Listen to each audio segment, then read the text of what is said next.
Hey you guys, here we go again. Sa mga payo-payo natin, may nagtatanong nga pala, kasi sabi rito kasi, Kuya JM, every time na naiisip ko ang nakaraan ko, it's like sinisisi ko yung sarili ko na parang napaka-failure ko sa pagkakataong pinakawalan ko yung taong mahal na mahal ako. Well, kasalanan mo yan eh. Panindigan mo. Wala tayong magagawa dyan. Ngayon, at nakita mo yung value, yung importance ng taong pinakawalan mo, sinong dapat sisihin mo? Siyempre, sarili mo din lang naman. Wala namang ibang masisisi rito kung hindi ikaw din lang naman. Di ba? Hindi ko sinasabi na kailangan mo maging perfect pagdating sa susunod mong relationship. Okay? Pero dapat mong isipin din, okay, na merong isang tao na wag lang yung sarili mo yung tinitignan mo. Wag kang maging bias and wag kang maging one-sided lang. Diba? Dapat you really have to consider kung ano yung ginagawa ng ibang tao, and at the same time, ma-appreciate mo kung ano man yung ginagawa nila for you. Dahil ang pagmamahal po kasi, okay, tsaka mo lang makikita, marirealize na napakalaki pala or napakasayang yung mga pagkakataon na hindi mo ina-appreciate yung tao. Okay, pag yan ay nawala na sa'yo. Ganun lang yun. Siyempre, hahanap at hahanapin mo pa rin kung ano yung ginagawa nito sa'yo, or like makakita ka man ng bago. There's this comparison na sayang, hindi ko na lang sana pinakawalan. Lalo na't kumbaga nahihirapan ka sa sumunod mong relasyon. Ayun. Kumbaga dun sa una, hari-hari ka, you're the king, and then pagdating na ng sumunod mong relationship, parang servant ka na lang, yun yung malaking kaibahan. 'Di ba?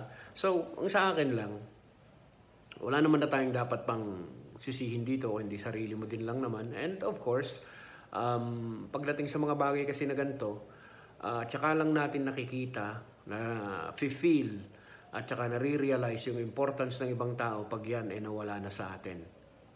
Yan. Pag yan ay nawala na, and most importantly, yung bang tipong feeling mo sarili mo, napakawalan mo yung tao. Well, ganun talaga ang buhay. Sometimes, nagmamaang-maangan tayo sa mga bagay na mga nangyayari sa atin pagdating sa relationship, until such time na ma-realize mo rin sa sarili mo na, bakit ko siya pinakawalan? Bakit ba nawala yan sa buhay ko? It is because kagagawan mo din lang naman. Remember, okay, yung pasensya at pagtitiis ng isang tao ay may hangganan din yan. Kaya wag po nating sagarin sana yung mga taong minamahal po natin. And most importantly, pag naramdaman ho natin at nakita natin na may nagpapahalaga sa atin, pahalagahan din po natin sila. Wag po natin itong pagsawalang bahala. Dahil pumapasok kasi sa isipan natin, ay mahal ako niyan, hindi ako kayang iwanan yan. Darating at darating yung panahon na magsasawa at magsasawa rin sa mga ginagawa ho nila. So, yun lang. Be considerate. Ayan. Kailangan i-consider nyo rin kung ano yung nararamdaman ho nila. Dahil kailangan nyo rin i-realize sa inyong mga sarili kung ano ba yung pinaka-the best na magagawa nyo para lamang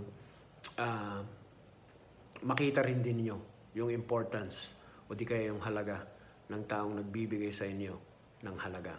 Ganun lang ho yun. Huwag po tayong maging one-sided at huwag po tayong puro sarili ang iniisip. Okay? Isipin din ho natin yung ibang tao na nagbibigay sa atin ng importansya, nagbibigay sa atin ng halaga, nagbibigay sa atin ng pag-ibig. Okay?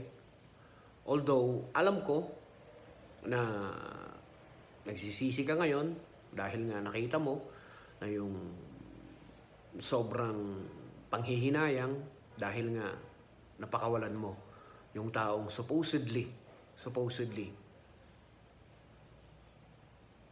hindi mo naman pakakawalan. It is because dahil lang maybe sa mga personal reasons mo, I don't know kung ano yung mga personal reason na yan, or maybe naging kampante ka lang dahil nga alam mo na hindi yan mawawala sa buhay mo. So, yun lang, ha? Susunod, umayos ka. Peace out.